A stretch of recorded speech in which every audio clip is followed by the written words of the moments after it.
One of the things that men should do as they mature is transform themselves into monsters, but also become civilized at the same time.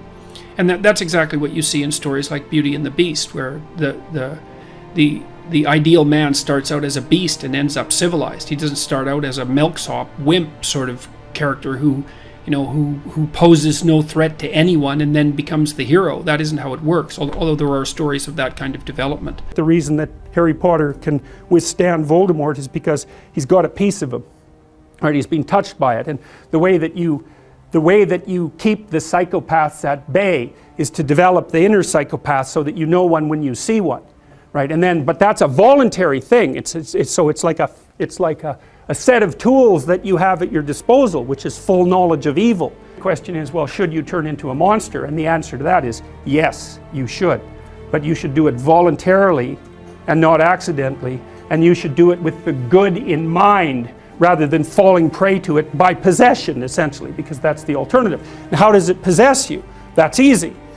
Your suffering makes you bitter. Your bitterness makes you resentful. Your resentment makes you vengeful. And once you're on that road, you go down that a little bit farther, man. You watch all those rom-coms where there's always kind of a beta male guy who's being real friendly and always failing miserably with the women because basically he's lying to himself and to them. He's a persona. And a persona is the face that you show to the world when you're trying to pretend and to convince yourself and others that you're, I would say harmless, but we could say a good person. But a good person isn't harmless. A good person is capable of, well, maybe a good person is capable of anything, but is willing to hold that in abeyance. Well, if you're harmless, you're not virtuous. You're just harmless. You're like a rabbit.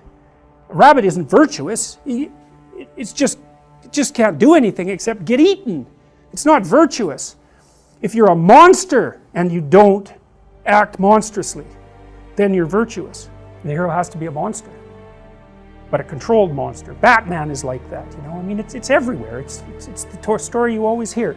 For example, lots of my clients, my clinical clients, are too agreeable, and they're generally women because women are more agreeable than men, but not always, because I've had agreeable men as clients as well. And what happens is they're resentful and they don't know how to stand up for themselves, and it's because they're very compassionate by nature. And so if you're entering into a negotiation with them, they'll let you win. Well, that's not so good, because you know you need to win too, especially if you're in an organization of adults where there's a struggle, right? When you have kids, you can let them win, especially infants. Like, you have to let them win, and that's partly why compassion is so necessary. But as a basis for negotiation between adults, it's like, sorry, it's insufficient. You have to be a bit of a monster so that you can say no. And so a lot of what you do in psychotherapy is treat people's anxiety and depression. That's a huge chunk of it. Help them straighten out the way they think. That's a huge chunk of it. But another chunk of it is, well, let's toughen you up. You know, let's put you in a position where you can bargain. Let's teach you how to assert yourself and stand up for yourself, and that's assertiveness training, and it's a huge chunk of psychotherapy. And you need to learn it. It's like, because part of how you regulate your interactions with other people is to negotiate. And you cannot negotiate unless you can say no. You can't do it. And it causes conflict to say no, and if you don't like conflict, which is basically the definition of being agreeable, then you can't tolerate the conflict, and so then you can't negotiate on your own behalf, and so then you keep losing, and you're bullied, and you know, it's not good. Then you get resentful, and it's really not good. So you have to develop your inner monster a little bit, and then that makes you a better person, not a worse person. It's weird, but that's just how it is. Without the capability for mayhem, you're a potential victim to mayhem. So you need your sword. It should be sheathed, but you need to have it. And it's very frequently the case. If you treat someone with post-traumatic stress disorder, there's two things you have to do. You have to help them develop a very articulated philosophy of evil, because otherwise their brain bothers them over and over and over. Why were you so naive? How did you become victimized? Why were you such a sucker? These are good questions. You don't want to have that happen to you again. You don't want to be exploited twice. Okay, so your eyes have to open up. We know the price of that from the Egyptian myth, right? You come into contact with Seth. What happens? Even if you're a god, you lose an eye. It's no joke, man. It's no joke. And then the cure for that is the movement down into the underworld and the revitalization of the Father. That's the identification with the force that created culture, right? And that then there's you and that together. Then you can withstand malevolence. Maybe you can withstand tragedy and malevolence. And second, they have to learn to become dangerous, because that's the only way out. What's the alternative? They get these recurrent thoughts about their vulnerability in the face of malevolence and their own naivety, because by definition, if someone psychopathic has exploited you, you're too naive. It's a definitional issue. You can say, well, that's no fault of mine. How the hell could I be prepared? Fair enough, man. A perfectly reasonable objection. Doesn't solve your problem. The meek shall inherit the earth, but I was looking up the multiple translations of the word meek, and meek is actually derived from a Greek word, of course, meant something like those who have weapons and the ability to use them, but determined to keep them sheathed, will inherit the world.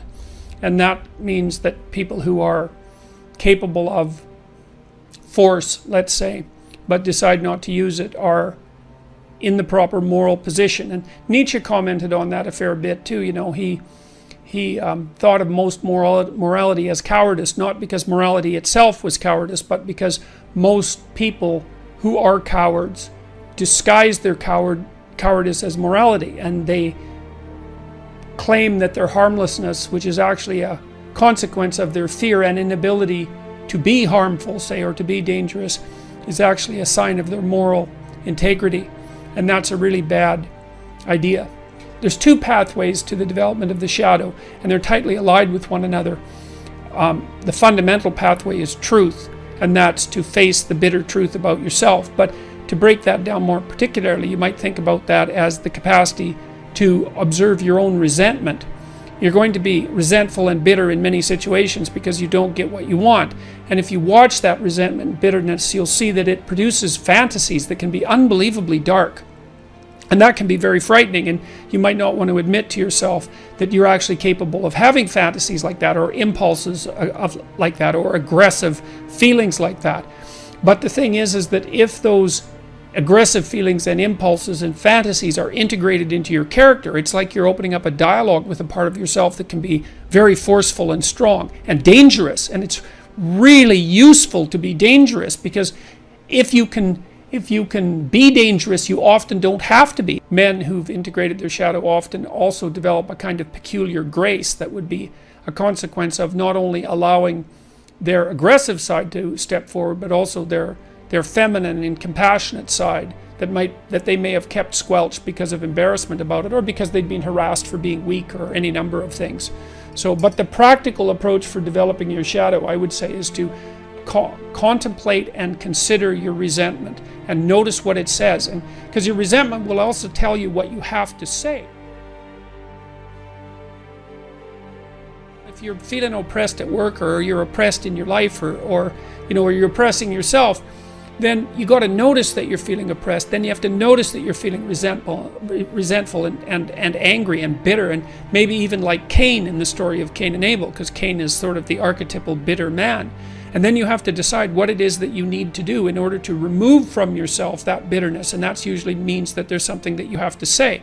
And then you have to say it because your soul depends on it. And not only does your soul depend on it, I would say the fate of the world depends on it. Because, you might be wrong, and then you should be straightened out. Maybe you're just being whiny and you have to talk to somebody about that. But it may be that you're actually detecting something wrong, some tyranny that's directed towards you and other people, and it's like your moral obligation to speak up about it. And so many workplaces become toxic, to use a terrible cliche, because the people in them won't speak up for what they actually want, or they speak up too late, and then they're all twisted up about it, and they're torturing other people because they're so unhappy, and so forth and so on. So, practical approach for developing your shadow fundamentally is radical honesty.